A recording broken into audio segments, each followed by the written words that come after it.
Hay algo que me pasa muy seguido y que imagino que a muchos de ustedes probablemente también les pasa. Voy a asados con amigos o familiares y de repente surge alguna discusión que involucra convicciones muy profundas. Al principio la discusión surge en tono amable, pero con el correr de los minutos empiezan las chicanas, los argumentos tiradísimos de los pelos o el uso de datos muy engañosos porque pensamos a la discusión como una competencia en la que queremos ganar a toda costa y en la que nos cuesta un montón poner a prueba nuestras convicciones más profundas. Una de las personas con las que más veces discutí en mi vida es mi papá. Discutimos de todo, pero sobre todo de política y de economía. Y cuando yo recién empezaba la carrera de sociología, era cuando más discutíamos. Y yo me recalentaba en esas discusiones. Odiaba perderlas y, de hecho, la mayoría de ellas las perdía. Sin embargo, después de pasada la discusión, me quedaba pensando, ¿estaba bien lo que yo decía? ¿Era un disparate lo que decía mi papá? En muchos casos constataba que lo que decía mi viejo efectivamente era una pavada. Pero en otros tantos casos me podía darme cuenta que mi papá tenía razón en varios puntos, solo que en el medio de la discusión me costaba reconocérselo porque eso implicaba cuestionar mis creencias más firmes o, como ocurría en buena parte de los casos, porque hería mi orgullo propio. A continuación les voy a contar dos historias en las cuales los datos me ayudaron a cambiar de opinión. La primera tiene que ver con mi tesis doctoral que defendí en marzo pasado. Buscando algún tema sobre el cual investigar, surgió uno que era muy recurrente en las discusiones con mi papá. ¿Por qué hay países ricos y por qué hay países pobres? No se trata de una pregunta original, de hecho lleva décadas de discusión en las ciencias sociales. Pero a mí me interesaba ver si podía aportar algo propio. Mi idea original era que había una relación directa entre industrialización y desarrollo económico. De modo tal que todo país especializado en industria, es decir, que exporta productos industriales, necesariamente es un país desarrollado. Y a la inversa, mi idea era que todo país especializado en recursos naturales, es decir, que exporta materias primas, necesariamente es un país subdesarrollado. Bueno, me puse a buscar datos y encontré un montón. Y los volqué en este gráfico. Fíjense, arriba van a aparecer los países especializados en industria, que exportan productos industriales. Y abajo van a aparecer los países especializados en recursos naturales.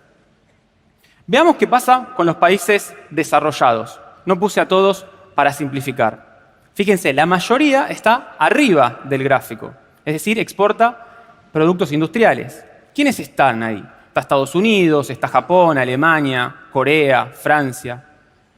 Sin embargo, hay tres países que son muy desarrollados y que están en la parte de abajo del gráfico y exportan mayormente recursos naturales. ¿Quiénes son?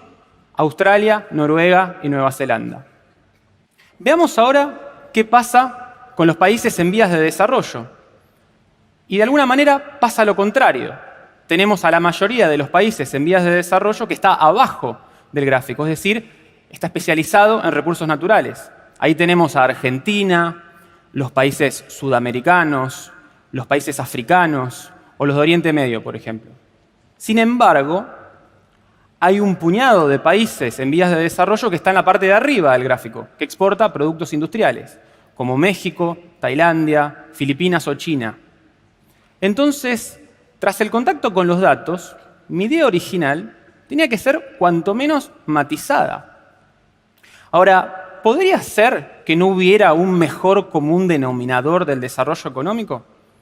Bueno, seguí jugando con los datos y encontré que lo que yo llamo el índice de capacidades tecnológicas de los países, es decir, los gastos en investigación y desarrollo como porcentaje del PBI que tiene cada país y las patentes per cápita que tiene cada país, al parecer correlaciona un poco mejor con el desarrollo económico que si exportan recursos naturales o industria. Ahora tenemos un eje horizontal horizontal, de modo tal que en la derecha del gráfico tenemos a los países con altas capacidades tecnológicas. Y a la izquierda del gráfico tenemos a los países con bajas capacidades tecnológicas. Los países desarrollados tienen altas capacidades tecnológicas y a la inversa con los países en vías de desarrollo, independientemente de que estén arriba o abajo del gráfico. Bien, esto es una foto de la actualidad. ¿Y qué pasa si adoptamos una perspectiva de los últimos 50 años, desde la década de los 60? Mi idea original era que había una única forma de ir hacia el desarrollo, que es partir de abajo a la izquierda del gráfico, es decir, del cuadrante sudoeste, e ir hacia arriba a la derecha, es decir, hacia el cuadrante noreste. Sin embargo, los datos me mostraron que hay diversidad de trayectorias posibles. Por ejemplo, Noruega en los años 60 estaba en el centro geográfico del diagrama, se fue primero para arriba, pero descubrió petróleo en los años 70, se fue para abajo y después para la derecha. Nueva Zelanda y Australia históricamente estuvieron por el corredor sur del gráfico, se fueron para la derecha. Japón, Estados Unidos o Alemania ya estaban en el cuadrante noreste en los años 60, se fueron más para la derecha. México arrancó en el cuadrante sudoeste, se fue para arriba a la izquierda y se quedó ahí entrampado. Corea hizo un recorrido espectacular partiendo del cuadrante sudoeste y hoy está en el cuadrante noreste. China está haciendo algo parecido a lo que hizo Corea con que unos 20 años de rezago. Y fíjense, hay alguien ¿Qué pasó? Se tomó todo el Malbec y se quedó deambulando como un borracho. ¿Quién es? Argentina.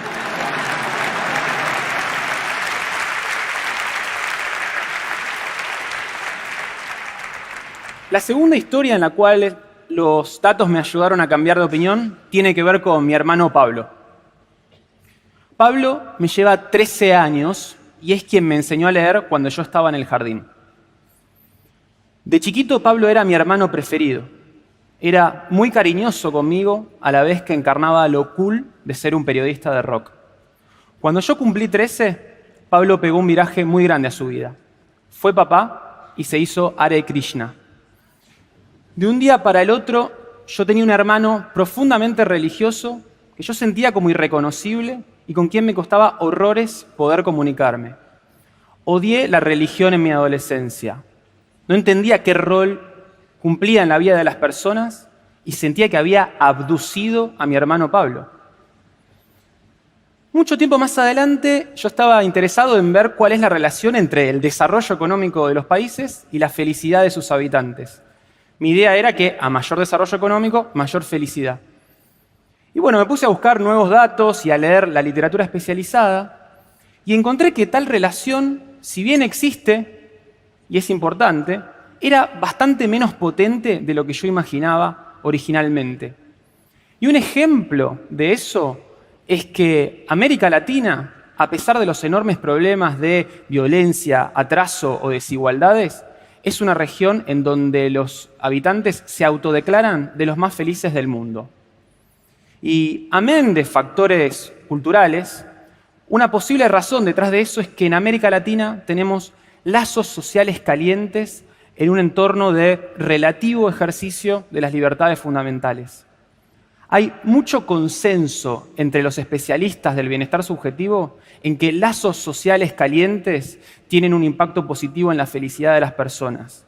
Y por lazos sociales calientes me refiero a lazos familiares, lazos con amigos, lazos religiosos o el sentirse parte de un todo más grande como puede ser la nación, una comunidad barrial, una comunidad religiosa, un partido político o un sindicato. Conocer estos datos me hizo cuestionar fuertemente el prejuicio que yo tenía hacia la religión.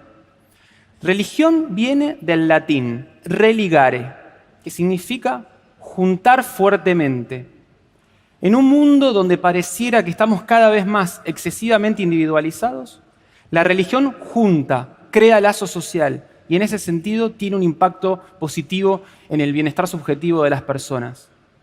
No es que me haya vuelto religioso, ni mucho menos. De hecho, sigo siendo agnóstico y tengo miles de críticas a los preceptos morales de la religión.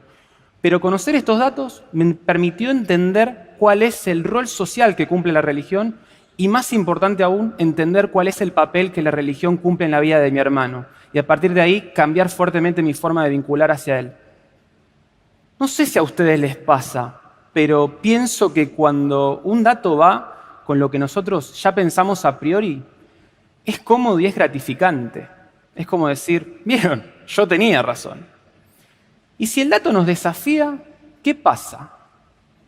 Bueno, a veces nos brota un instinto de defensa de decir, ese dato que me desafía está mal, es trucho y mi experiencia cotidiana lo desmiente día a día. Está claro que puede haber datos truchos o con serios problemas metodológicos, pero concluir eso sin antes analizar en detalle el dato nos encierra sobre nosotros mismos y nos impide cualquier aprendizaje. Otra cosa que suele ocurrir muchas veces cuando discutimos con datos es que torturamos a los datos hasta que confiesen lo que nosotros querramos que confiesen. Es decir, barremos debajo de la alfombra la parte del dato que no nos gusta y sí realzamos la parte del dato que nos gusta. Mi propuesta es más sencilla. Tratemos de ser más honestos con los datos y con nosotros mismos. Y para eso me interesa remarcar un par de cuestiones. Por ejemplo, los datos no son la realidad. Son una simplificación que nos permite entender algunos aspectos de la realidad. Son una suerte de mentira útil, podríamos decir. Y el camino que va de la realidad al dato es lo que se llama metodología. Es la letra chica que tiene todo dato. Así como los alimentos tienen su cocina previa y su información nutricional, los datos tienen la suya y tenemos que estar bien al tanto de eso.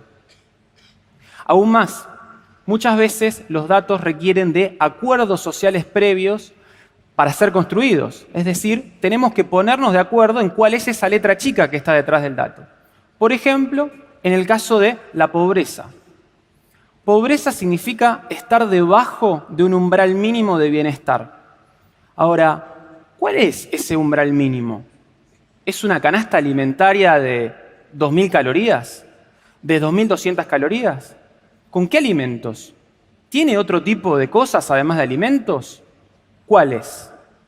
¿Ropa? ¿Cloacas? ¿Un celular? ¿Un auto? En función de la decisión metodológica que tomemos, podemos tener cifras de pobreza radicalmente distintas. Y es clave que entendamos eso. De hecho, muchas veces en las discusiones nos comparamos con nosotros mismos en alguna variable a lo largo del tiempo o con otros países, y eso está buenísimo y hay que hacerlo, pero muchas veces no reparamos en que estamos comparando peras con manzanas, es decir, datos hechos con distintas letras chicas. Tenemos que estar muy seguros de comparar peras con peras. A modo de ejemplo, si un país define como petizo a todo aquel que mide menos de 1,50 y otro país define como petizo a todo aquel que mide menos de 1,60, si una persona mide 1,55, va a ser petizo en un país y no en el otro. Lo mismo pasa con la pobreza, en donde los umbrales mínimos de bienestar son muy diferentes entre países. En suma, como decía recién, si el dato va con lo que nosotros ya pensamos a priori, es cómodo, es gratificante. Y si el dato nos desafía y tras mirarlo una y otra vez se nos sigue riendo en la cara, ¿qué hacemos? Terminemos de comer el bife del asado en el que estábamos, tomémonos una ducha, investiguemos, tomémonos todo el tiempo que haga falta y capaz podamos concluir que perder una discusión también es ganarla. Muchas gracias.